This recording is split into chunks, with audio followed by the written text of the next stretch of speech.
पडळकर हे नेहमीच भाजप विरोधात आणि भाजपच्या खासदारांविरोधात बोलत असतात।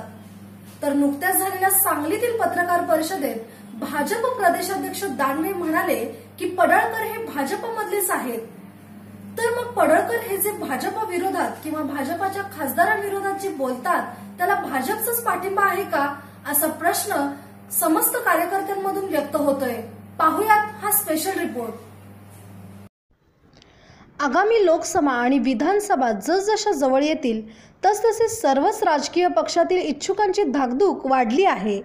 लोकसभेची मुदत विधानसभेच्या अगोदरच संपत असली तरी दोन्ही निवडणुका एकत्रित होतात की काय अशी शक्यता व्यक्त करण्यात येत आहे।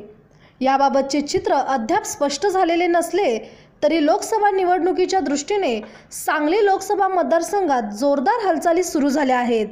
एकमेकांवर आरोप प्रत्यारोपाच्या फैरी झडत आहेत। या आरोप प्रत्यारोपांना भाजपमधून बंड केलेले युवा नेते गोपीचंद पडळकर यांनी काही महिन्यांपूर्वी सुरुवात केली।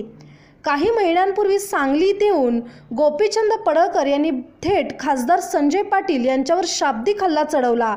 खासदार संजय पाटील यांच्या विरोधात सांगली भाजपमध्ये मोठ्या प्रमाणात असंतोष धुमसत असताना त्याविरुद्ध बोलण्याची कोणाची विषाद नव्हती।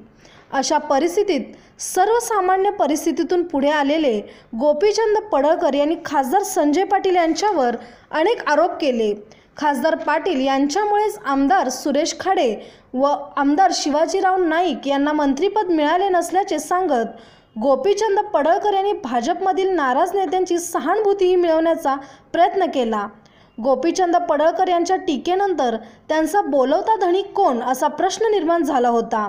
भाजपमधीलच कुणाचा तरी आशीर्वाद असल्याशिवाय गोपीचंद पडळकर एवढे धाडस करणार नाहीत। तसा खासदारांविषयी सांगली भाजपमध्ये मोठा असंतोष धुमसत आहे। असे असतानाच काल सांगली येथे झालेल्या पत्रकार परिषदेत भाजपचे प्रदेशाध्यक्ष रावसाहेब दानवे यांनी गोपीचंद पडळकर हे अजूनही भारतीय जनता पक्षातच असल्याचे म्हटले आहे।